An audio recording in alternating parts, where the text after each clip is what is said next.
Unit number 5 frequency response analysis. બરાબર.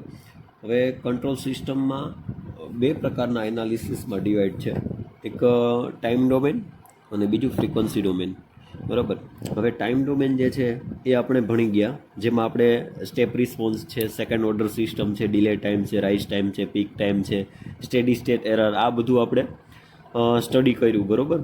આ તો એના એનાલિસિસ કર્યું બધું. બરાબર.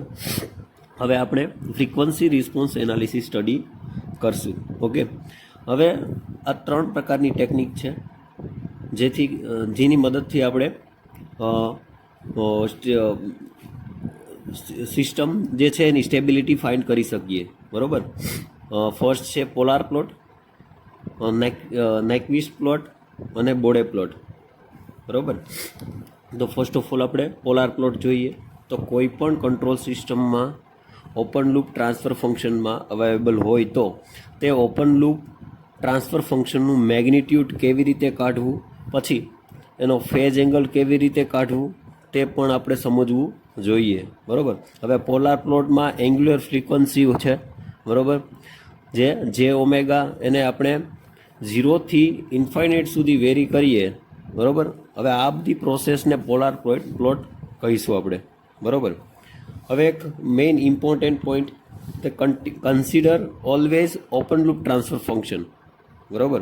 આપણે કન્સિડર હંમેશા ઓપન લૂપ ટ્રાન્સફર ફંક્શન કરીશું. ઓકે. પોલાર પ્લોટમાં. ઓકે. હવે આ how to find magnitude and phase angle. બરાબર. કે મેગ્નિટ્યુડ અને ફેઝ એંગલ કેવી રીતે ફાઇન્ડ કરવો. તો આવી રીતે કંઈક ગિવન સિસ્ટમ હોય. બરાબર. G of S H of S is equal to S. બરાબર. તો હવે આને હું ટ્રાન્સફર ફંક્શન જો એસનું તો જે ઓમેગા આવશે. બરાબર. હવે બંને સાઈડ સ્ક્વેર કરીએ તો આ 0 થઈ જાય. ઓકે. અને આ ઓમેગા આમનેમ રહે. બરાબર. ઓકે. આનું મેગ્નિટ્યુડ કાઢીએ ત્યારે. બરાબર. હવે તમે જુઓ કે આવી રીતે આપણી પાસે એસ પ્લેન રિયલ એક્સિસ હોય. ઓકે. તો આ સાઈડ છે એ પોઝિટિવ વેલ્યુ હોય. બરાબર. આ સાઈડ નેગેટિવ હોય. એવી જ રીતે આ એક્સિસ ઉપર પોઝિટિવ વેલ્યુ હોય અને અહીંયા નેગેટિવ વેલ્યુ હોય. ઓકે. અહીંયા 0થી સ્ટાર્ટ કરીએ તો અહીંયા 90 ડિગ્રી હોય. ઓકે. અહીંયા 180 ડિગ્રી હોય. ઓકે. અને અહીંયા 270 ડિગ્રી હોય. બરાબર. આવી રીતે હોય ક્લોકવાઇઝ. બરાબર. હવે એન્ટી ક્લોકવાઇઝ જોઈએ. ઓકે. તો અહીંયા 0, પછી અહીંયા એન્ટી ક્લોકવાઇઝ જોઈએ તો અહીંયા -90. ઓકે. પછી અહીંયા -180. ઓકે. પણ કેવા માઇનસ, કેમ કે એન્ટી ક્લોકવાઇઝ આવશે એટલા માટે. બરાબર. અને અહીંયા 270. બરાબર. એવી રીતે આવશે. તો તમે જુઓ કે આ પોઝિટિવ છે. ઓકે. જે ઓમેગા, તો ઓમેગાની વેલ્યુ શું છે તો કે 90. બરાબર.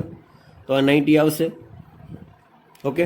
હવે બીજો કેસ જોઈએ, બીજું એક્ઝામ્પલ જોઈએ. તો 1/s હોય તો 1 અહીંયા આપણે જો એસ હતું તો શું આવતું એનું મેગ્નિટ્યુડ ઓમેગા ખાલી, તો 1 ઓમેગા આવશે. બરાબર.